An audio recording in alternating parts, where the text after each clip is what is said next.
long and slightly curved ivory plaques, perforated and only one end, which are ruggedly decorated with transversal line, crosses, and lozenge-shaped grid, or with continuous zigzag motifs as dotted in circles. But the decoration of these ivory plaques somehow recalls the motifs carved on 4 long bone sticks found at El Tintepe, whose actual function has not been clarified yet. A morphological comparison can be found also with later architectural elements and or pieces of furniture in ivory from the Palace of Nimrud in Syria. But honestly, none of these interpretations are really convincing. But this object has been very useful, as we will see soon, for the technical study of this collection. So, in summary, the study of the artifacts made from ivory of Indian elephant found at Gonur Tepe has proven a relevant degree of functional, morphological, and stylistic separation between this collection and the contemporaneous production of ivory objects in the Indus Valley. They were not imported from the Indus Valley as finished objects, but they were made according to the needs and taste of the local market.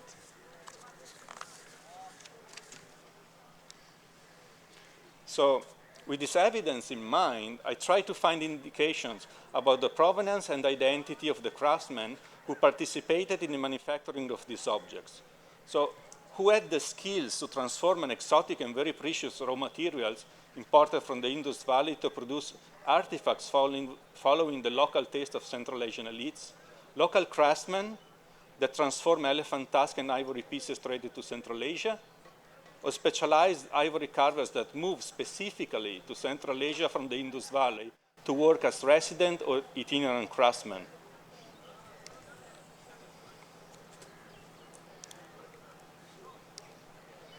So the ivory objects manufactured in Middle and South Asia during the Bronze Age were still rather simple objects, but they already required a high level of technical virtuosity and familiarity with the raw material.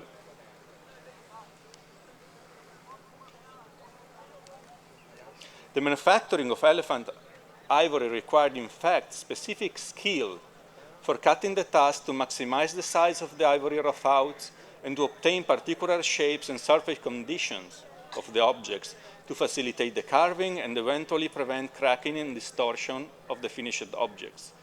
The orientation of the conning cone partner has to be eventually preventively evaluated to facilitate the carving, increase the resistance of the objects, and to improve the final aspect of their different surfaces.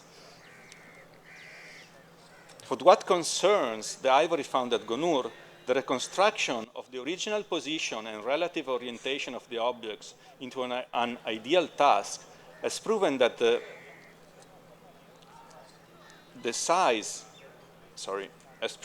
tusk, or at least large section of tusks, were cut into smaller pieces having already in mind the size and final shape of the objects to be carved. This evidence suggests that this fundamental stage of the manufacturing process was executed in Central Asia by skilled ivory carvers with a deep understanding of the physiology and the physical properties of the tusks. The reconstruction of the final carving stages is more problematic and hypothetical. Several scholars propose a substantial technical correspondence between the carving of ivory, bones, and some hardwoods. However, even if the technical approach, the tools employed, and the different stage of production were centrally very similar, the working of ivory required a specific expertise that was only partially comparable to the one necessary for carving woods or bones.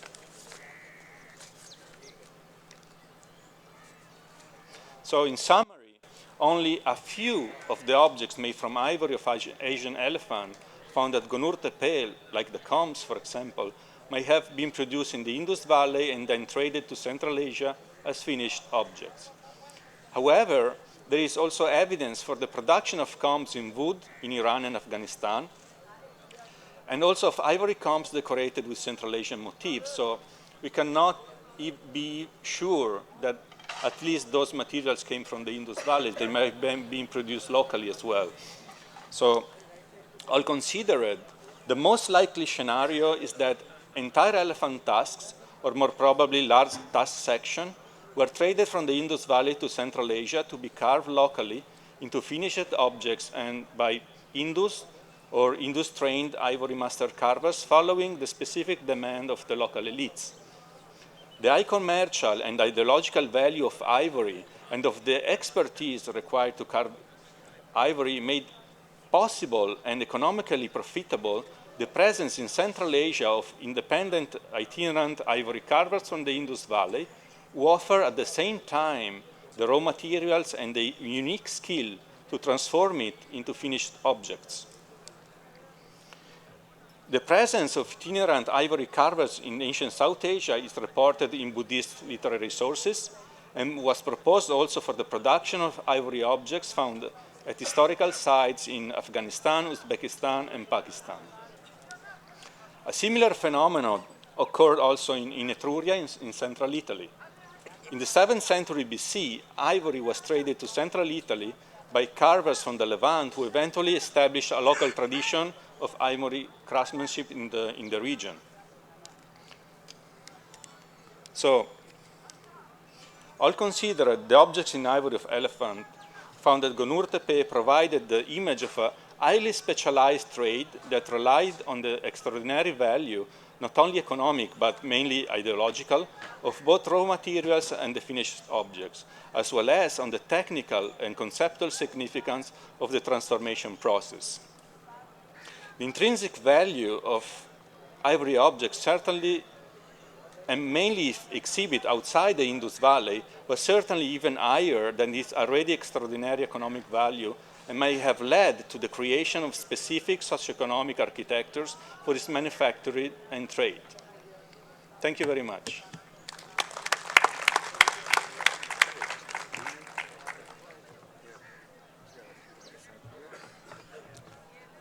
So thank you for three presenters. So as a discussant, I'm required to give a remark of those papers, but it is almost out of my capacity to evaluate each papers. So thus, I just give a general perspective upon Mohenjo-daro with various perspectives. So for instance, so Dr. Hemphill and Dr. Chase give more scientific analysis upon recent progress of technologies and computers and other instruments. So those papers derive further information which we never imagined previously. And so those analyses are challenging to so-called well-known, well-established, but not well-attested hypotheses. And so some of them are now being legend, but necessary to review in modern perspective. So they give in this opportunity so much information about the Indus civilization, I think. And so science is such a repeating process, I think, of hypothesis building and examination for creating more integrated knowledges. But so, of course, we know that we haven't reached the final goal yet. So we should work harder and harder more. So now we have not so much enough time, but I would like to ask some questions from the floor. If you have any question? No? So this is a great opportunity to ask to those researchers.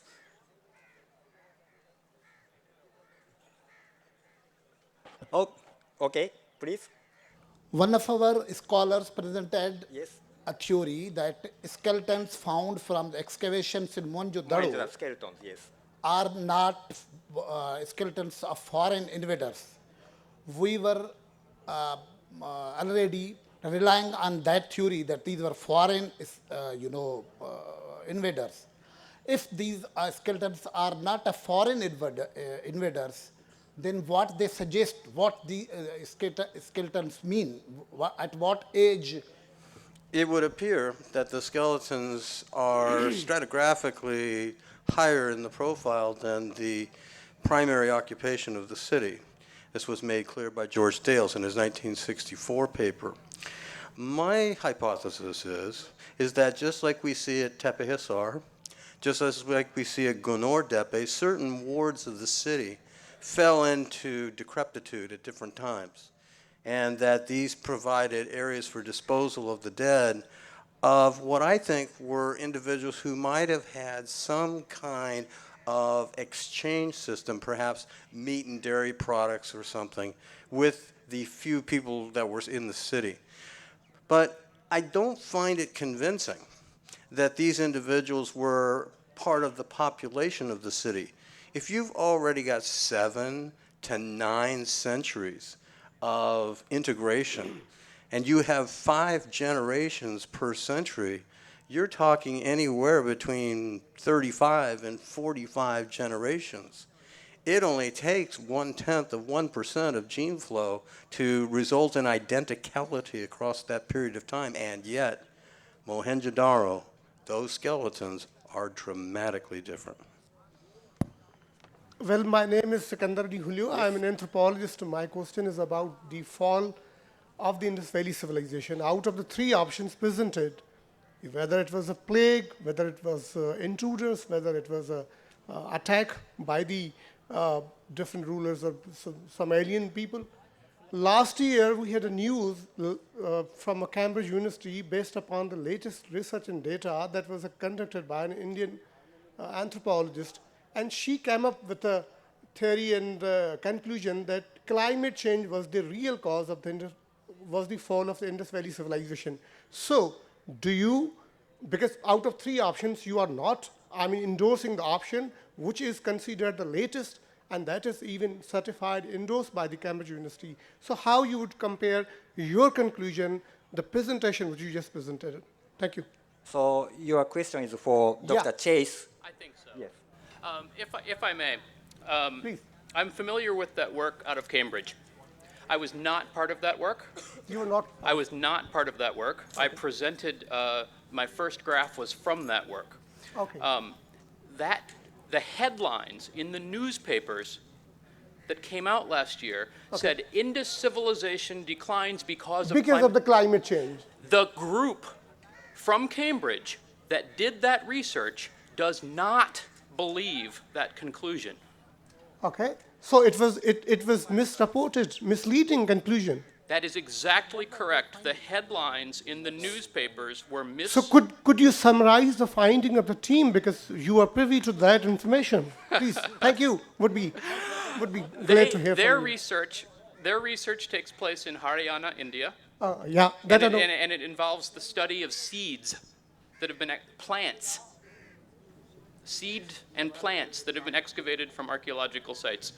My work is in Gujarat, India, studying animal bones and the chemistry of teeth.